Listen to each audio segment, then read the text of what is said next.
പിണ്ടിമന പഞ്ചായത്തിൽ life mission ഗുണഭോക്താക്കളുടെ സംഗമം സംഘടിപ്പിച്ചു. പൂർത്തീകരിച്ച വീടുകളുടെ താക്കോൽദാനവും ചടങ്ങിൽ നടന്നു. പിണ്ടിമന പഞ്ചായത്തിലെ ലൈഫ് മിഷൻ ഗുണഭോക്താക്കളുടെ സംഗമം പ്രസിഡന്റ് ജെസി സാജു ഉദ്ഘാടനം ചെയ്തു. പദ്ധതിയിൽ പൂർത്തീകരിച്ച ഏതാനും വീടുകളുടെ താക്കോൽദാനവും നടത്തി. 5 വർഷത്തിനുള്ളിൽ 153 വീടുകൾ നിർമ്മിച്ചതായി പ്രസിഡന്റ് പറഞ്ഞു. 100ഓളം വീടുകൾ നിർമ്മാണഘട്ടത്തിലുമാണ്. 3 ലക്ഷം രൂപ ഗ്രാമപഞ്ചായത്തും 1 ലക്ഷം രൂപ നമ്മുടെ കേരള സർക്കാരും കൂടിയാണ് നമുക്ക് ഈ ഫണ്ട് തരുന്നത്. നിങ്ങൾക്ക് ഈ 4 ലക്ഷം രൂപ ഭവന നിർമ്മാണത്തിന് തരുമ്പോൾ അതിൽ അതിക്രമിച്ചുകൊണ്ട് 90 പണിയോളം നിങ്ങൾക്ക് തൊഴിലുറപ്പിൽ കിട്ടുന്നുണ്ട്. അതുപോലെ തന്നെ ടോയ്ലറ്റിന് കിട്ടും.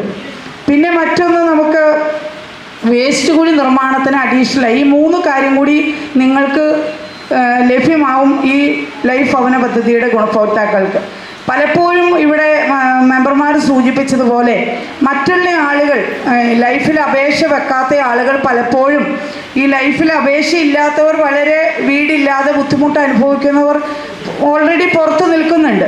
അവർ പലപ്പോഴും വന്ന് ഞങ്ങളോട് പറയാറുണ്ട്, എൻ്റെ വീട് ഈ അവസ്ഥയാണ്, ഞങ്ങൾക്കൊരു വീട് തരണമെന്നൊക്കെ. പക്ഷെ നിങ്ങൾക്കറിയാം, ലൈഫ് ഭവന പദ്ധതി സർക്കാർ പ്രഖ്യാപിച്ചതിന് ശേഷം പഞ്ചായത്ത് കമ്മിറ്റിക്ക് അല്ലെങ്കിൽ ഗ്രാമസഭകളിലൂടെ ഡയറക്റ്റായിട്ട് ഒരു ആപ്ലിക്കേഷനും എടുക്കാൻ സാധിക്കാത്ത അവസ്ഥ നമുക്കുണ്ട്.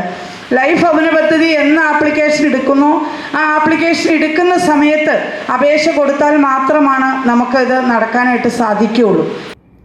Standing committee chairman Wilson K John അധ്യക്ഷത വഹിച്ച ചടങ്ങിൽ സിബി പോൾ, ടി കെ കുമാരി, SM അലിയാർ, ജിൻസ് മാത്യു, ലാലി ജോയി, സിജി ആന്റണി, സാജു പോൾ എന്നിവർ പ്രസംഗിച്ചു.